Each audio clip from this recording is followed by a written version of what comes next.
खबरों में आगे बढ़ रहे हैं। हरियाणा में बजट सत्र की तैयारियां तेज हो गई हैं। बतौर वित्त मंत्री मुख्यमंत्री नायब सिंह सैनी हरियाणा का बजट पेश करने वाले हैं। बजट से अलग अलग वर्गों को काफी उम्मीदें हैं। बता दें आपको कि 20 फरवरी से हरियाणा विधानसभा का बजट सत्र जो है वो शुरू हो रहा है। हालांकि इस बार का जो बजट है वो काफी ज्यादा खास भी रहने वाला है, लेकिन हरियाणा की जनता का अगर जिक्र किया जाए तो काफी उम्मीद जो है वो जनता इस बार सरकार से लगा रही है।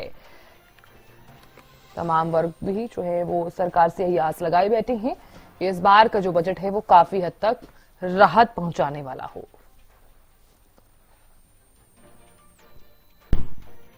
तो बजट सत्र की बारी है और तैयारी जो है वो लगातार देखी भी जा रही है। और इस बीच बता दें कि बतौर वित्त मंत्री मुख्यमंत्री नायब सिंह सैनी हरियाणा का जो बजट है वो पेश करने वाले हैं। तो बजट सत्र की जो तैयारियां हैं वो तेज होती हुई नजर आ रही है। इससे पहले का अगर जिक्र किया जाए तो प्री बजट मंथन जो है वो भी लगातार किया जा रहा था। मुख्यमंत्री बजट को लेकर भी बैठकें करते हुए नजर आए। तमाम वर्गों से बातचीत की गई, तमाम वर्गों से सुझाव भी लिए गए हैं ताकि बजट में उनको शामिल किया जा सके।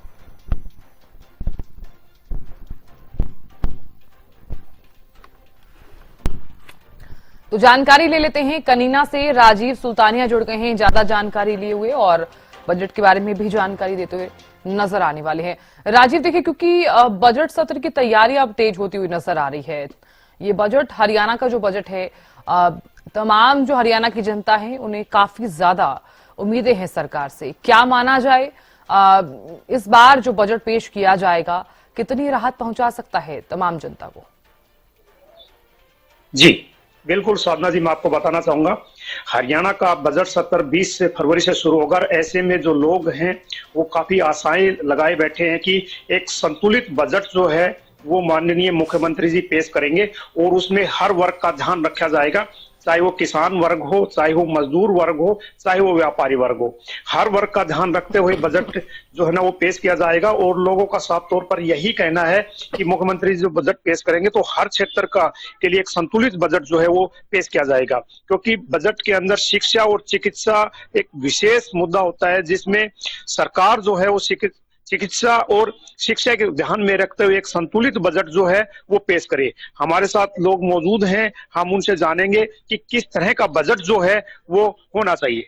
क्या कहना चाहेंगे बजट को? मैं सबसे पहले तो आपके चैनल को धन्यवाद देना चाहूंगा कि जो आम लोगों की राय है वो सरकार तक पहुंचा रहे हैं बजट के बारे में। तो बजट में सबसे पहले मैं चाहूंगा कि शिक्षा, एक गरीब इंसान शिक्षा पे अपने पूरी पूंजी लगा देता है। प्राइवेट स्कूलों की फीस इतनी ज्यादा है कि जो है एक बच्चा पढ़ाने में भी एक गरीब की सारी जो है पूंजी वो पूरे साल की खत्म हो जाती है। वो अपने घर कैसे चलाएगा? तो सरकार से मेरी मांग है कि शिक्षा में जो प्राइवेट स्कूलों में जो ज्यादा फीस है उसको कम किया जाए, संतुलित किया जाए, ताकि एक गरीब का बच्चा भी एक अच्छे स्कूल में पढ़ सके। दूसरा कि सरकारी जो हॉस्पिटल है उनमें सुविधाओं का अभाव है, कहीं पे अल्ट्रासाउंड की कमी है। तो मैं सरकार से मांग करूँ इस और भी बजट थोड़ा बढ़ाया जाए ताकि हॉस्पिटलों में सुविधाएं बढ़ाई जाए। और तीसरी बात यह है कि किसान की जो आय है वो कम हो रही है और उसका जो है खर्च ज्यादा होता जा रहा है। तो इस बारे में भी ध्यान दे सरकार ताकि किसानों की जीवन शैली भी अब अच्छी तरफ हो जाए। जी बिल्कुल, बहुत बढ़िया डॉक्टर साहब, आपने अच्छी बातें बताई। हमारे साथ महिलाएं भी हैं, हम उनसे भी जानेंगे कि महिला सुरक्षा को लेकर या महिलाओं की क्या और आशाएं अपेक्षाएं ये बजट में, क्या कहना चाहेंगे जी? जी, हम मुख्यमंत्री जी से हमारी महिलाओं की यही अपील है कि महिलाओं के लिए वैसे तो बहुत अच्छा काम कर रही है सरकार, जैसे लाडो लक्ष्मी योजना की है, पर हम चाहते हैं उससे और बढ़ाया जाए ताकि महिलाओं का मेन होता है रसोई घर, उसमें खर्चा दिन प्रतिदिन बढ़ता जा रहा है जिससे महिलाओं को बहुत ज्यादा दिक्कत हो रही है। तो उसको और बढ़ाया जाए या फिर महिलाओं के लिए सस्ता राशन किया जाए। दूसरी बात, महिलाओं जैसे बच्चियां स्कूलों में कॉलेजों में आती जाती है तो उनके लिए यातायात के साधन या तो अलग से किए जाए या उनकी सुरक्षा के लिए कोई ऐसा प्रावधान किया जाए जिससे बच्चियां सुरक्षित रह सके। और मेन होती हैं स्वास्थ्य सेवाएं, उसके लिए भी सरकार महिलाओं की तरफ ध्यान दे और उनके लिए जैसे फ्री के अल्ट्रासाउंड, ये सिटी स्कैन वगैरह, ये सुविधाएं अच्छे तरीके से लागू की जाए ताकि उनको सुविधाएं मिल सके। और बच्चों की शिक्षा पर मेन ध्यान दिया जाए ताकि बच्चे पढ़ सके, आगे बढ़ सके और महिलाओं को और ताकि अपने आत्मनिर्भर हो सके, ऐसे प्रावधान भी लाए जाए जैसे इंडस्ट्रीज वगैरह स्थापित की जाए जिससे महिलाएं आत्मनिर्भर हो सके और खुद अपनी सुरक्षा खुद कर सके। एजुकेशन को लेके क्या कहेंगे कि महिला बच्चियां जो है वो एक निःशुल्क एजुकेशन ग्रहण करें, ट्रांसपोर्ट की व्यवस्था उनके लिए, उसको लेकर क्या कहेंगे आप? क्या उसके लिए भी हम चाहते हैं कि महिलाओं जो बच्चियां स्कूल में कॉलेजों में जा रही हैं उनके लिए जैसे भाई उनका खर्चा कम किया जाए। मेन तो पढ़ाई में बहुत ज्यादा खर्चा लगता है, उसको कम किया जाए, उसके लिए एक लिमिटेशन की जाए। दूसरी की महिलाएं जो नहीं पढ़ पा रही है, जिनके यहाँ से गांव से दूर लगते हैं, उनके लिए अच्छे स्कूल स्थापित किए जाए ताकि बच्चियां पढ़ सके और बच्चियों के लिए यातायात के साधन उनके लिए स्थापित किए जाए ताकि वो बच्चे आने जाने में सुरक्षित रह सके। बिल्कुल, और भी महिलाएं हमारे साथ हैं, हम उनसे भी बात करेंगे। तो क्या कहना चाहेंगे बजट को लेकर? क्या आशाएं आपको, कैसा बजट होना चाहिए? मैं सरकार से यही अपील करना चाहती हूँ कि भाई जैसे सरकारी जो लाडो लक्ष्मी योजना की वो की गई है तो उसको और भी बढ़ाया जाए, महिलाओं को रोजगार के अवसर प्रदान किए जाए। रसोई के सामान महंगे हो गए हैं तो उनको भी भाई सस्ता किया जाए और बीपीएल कार्ड जो काटे जा रहे हैं उनसे महिलाओं को परेशानी हो रही है। भाई जैसे उससे सहायता मिल जाती थी तो महिलाएं अपना घर का खर्चा चला लेती थी, अब वो काट दिए तो उनसे उनको बहुत प्रॉब्लम हो रही है। तो मैं सरकार से यही कहना चाहती हूँ कि भाई ये महिलाओं को रोजगार के अवसर भी प्रदान किए जाए और जो बच्चे पढ़ रहे हैं उनके लिए भी ट्रांसपोर्ट मतलब जैसे भाई वाहन की सुविधा वो करनी चाहिए और बेटियों को सुरक्षित करना चाहिए। भाई हमारे देश में बेटियां सुरक्षित नहीं है, मैं चाहती हूँ कि भाई बेटियां सुरक्षित हो। जो स्कूल में पढ़ने जाती हैं, दूर जाती हैं, उनके लिए भाई जैसे गांव में नहीं है सुविधा स्कूल कॉलेज की तो उनके लिए गांव में भी सुविधा की जाए। बिल्कुल, ये थी महिलाएं साधना जी बिल्कुल जो बता रही थी कि महिला सुरक्षा पर सरकार जो है एक विशेष पैकेज जो है वो घोषणा करे ताकि महिलाएं सुरक्षित रहे। जी साधना जी। बिल्कुल राजीव, आप बने रहिए, आगे भी हम आपसे बातचीत करेंगे। महेंद्र सिंह भी लगातार बने हैं। महेंद्र सिंह, फिलहाल क्या जानकारी है बजट को लेकर? लोगों की किस तरह की प्रतिक्रियाएं सामने आई हैं? क्योंकि 20 फरवरी से बजट सत्र का आगाज होने जा रहा है। बिल्कुल साधना, देखिए हरियाणा सरकार की तरफ से 2026-27 के बजट के लिए तैयारियां की जा चुकी हैं। 20 फरवरी से सत्र जो है विधानसभा में चलेगा और हरियाणा आगामी एक साल के लिए अपनी वित्तीय व्यवस्थाओं का खुलासा करेगी कि हरियाणा का बजट किस तरह से होगा। हालांकि जिस तरह से हम जिक्र कर रहे हैं कि लोगों की क्या कुछ अपेक्षाएं हैं, प्रदेश के मुख्यमंत्री नायब सिंह सैनी ने बजट से पूर्व ही सभी वर्गों से चर्चाएं की हैं कि उनकी क्या कुछ जरूरतें हैं, क्या कुछ अपेक्षाएं हैं सरकार से। इसको लेकर विस्तार से उनकी बैठकों का दौर चला है।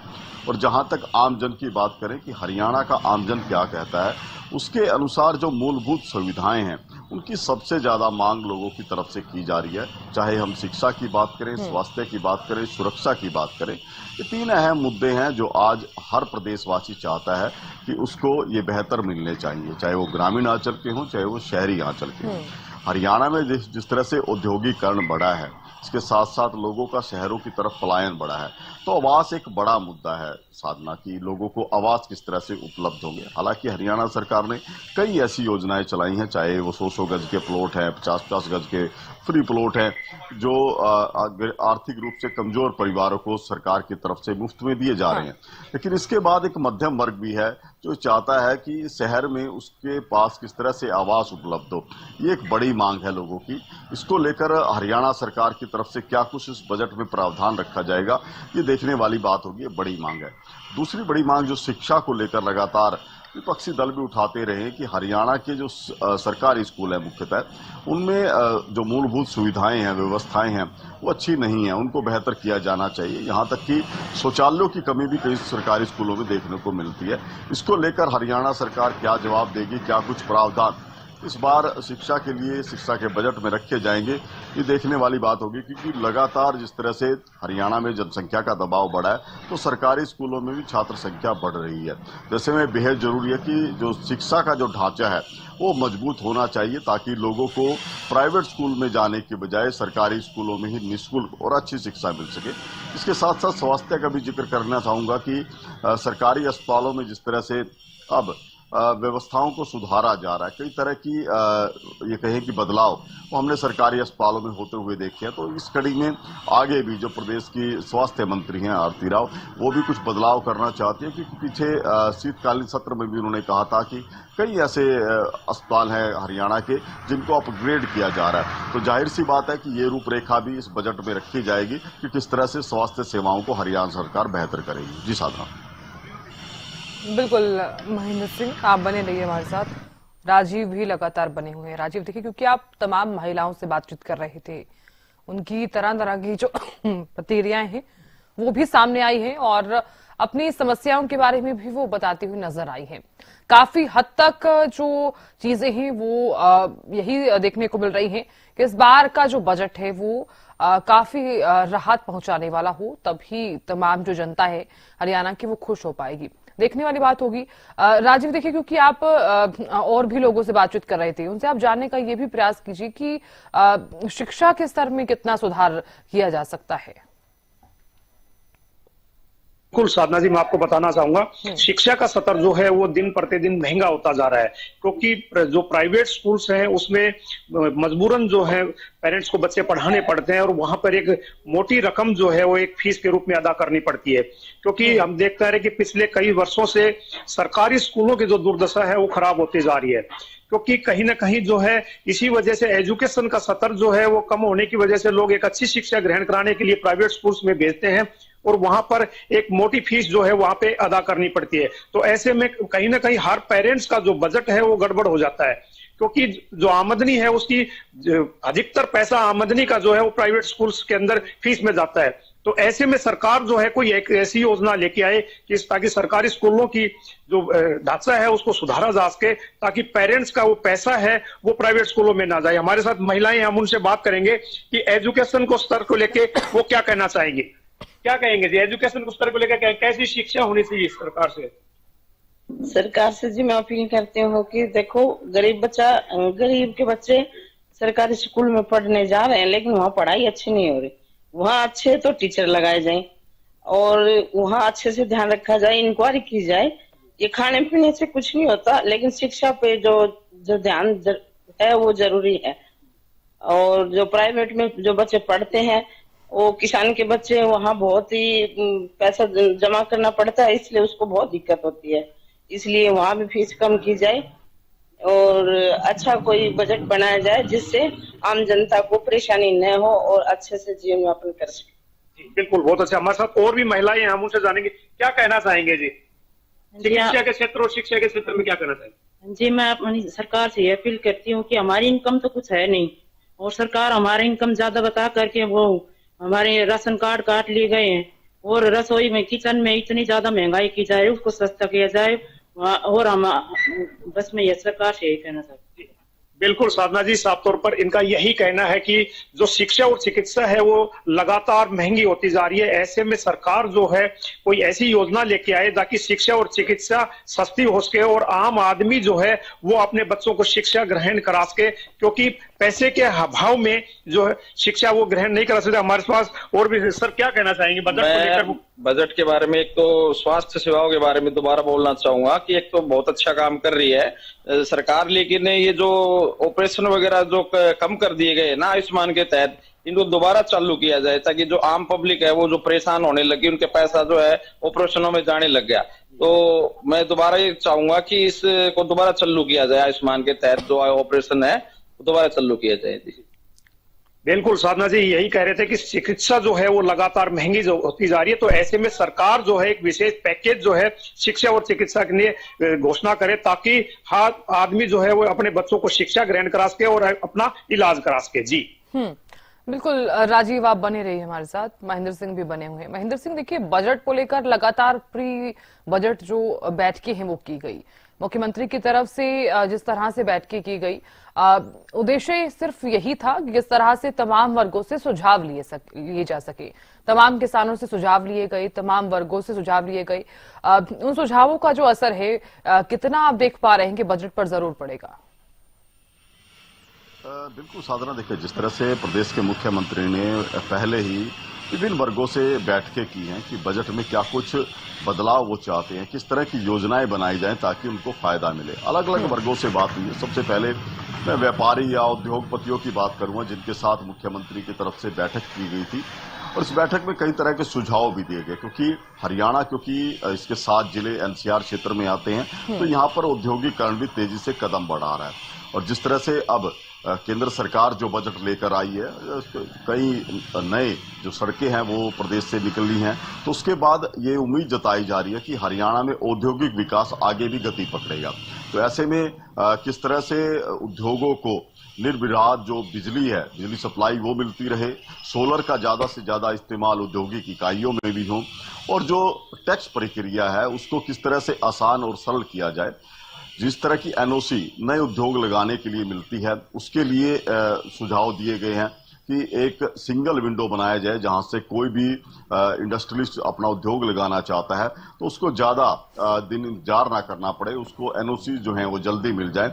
इसको लेकर भी सुझाव जो है दिए गए हैं, और प्रदेश सरकार जरूर इस विषय पर संज्ञान लेगी कि यदि नई कोई औद्योगिक इकाई लगती है तो उससे प्रदेश में रोजगार भी बढ़ेगा और इसके अलावा राजस्व की प्राप्ति भी होगी। तो जाहिर सी बात है, इसमें किसी तरह की देरी ना हो। प्रदेश के मुख्यमंत्री की तरफ से भी यह आश्वासन दिया गया है कि जो भी नई औद्योगिक इकाइयां लगाना चाहेगा उसको बेहद सरल प्रक्रिया से गुजरना पड़ेगा, उसको किसी तरह का इंतजार नहीं करना पड़ेगा।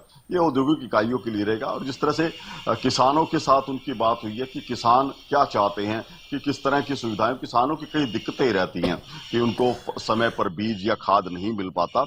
इसको लेकर भी हरियाणा सरकार ने कदम उठाए हैं कि किसानों की जो एक विशिष्ट पहचान पत्र बनाया जा रहा है कि वो किसान की यूनिक आईडी होगी, उसके अंदर किसान का पूरा ब्यौरा होगा कि उसके पास कितनी एकड़ जमीन है, वो कौन सी फसल लगाना चाहता है, किस फसल में उसको कौन से बीज की जरूरत है, कितनी खाद की जरूरत है। ये सरकार के पास पूरा डाटा होगा और सरकार उसी विशिष्ट आईडी के जरिए किसान को समय पर खाद और बीज मुहैया कराएगी। तो इस बजट में उस योजना का आगे का आकार भी देखने को मिलता है कि किस तरह से सरकार खाद और बीज की आपूर्ति जो है उसको बेहतर करने की दिशा में कदम उठाएगी, और किसानों के लिए बड़ा अच्छा कदम रहेगा। और जिस तरह से केंद्र सरकार ने अपने बजट में कहा है कि एआई टेक्नोलॉजी का इस्तेमाल अब खेती में किया जाएगा, तो जाहिर सी बात है प्रदेश सरकार भी चाहेगी कि केंद्र सरकार से जो योजना आई है उसको आगे बढ़ाया जाए। वो अपने बजट में भी कुछ इस तरह के प्रावधान रख सकती है कि एआई टेक्नोलॉजी का इस्तेमाल खेती में कैसे बढ़ेगा, हरियाणा के किसान किस तरह से आधुनिक होंगे, इसको लेकर भी एक कहें तो सरकार की तरफ से कोई योजना लाई जा सकती है। जी साधना। बिल्कुल महेंद्र सिंह, बहुत शुक्रिया जानकारी देने के लिए। राजीव, आपका भी बहुत बहुत शुक्रिया जानकारी देने के लिए और बातचीत करने के लिए। तो सुना आपने, देखिए, बजट से तमाम वर्गों को अलग अलग उम्मीदें हैं। काफी उम्मीदें जो हैं वो इस बार हरियाणा की जनता सरकार से लगा रही है। तो देखने वाली बात होगी कि जब हरियाणा विधानसभा का जो बजट सत्र है, जिसका आगाज जो है 20 फरवरी से शुरू हो रहा है, तो उसमें कितनी राहत जो है वो जनता को पहुंचाई जाती है।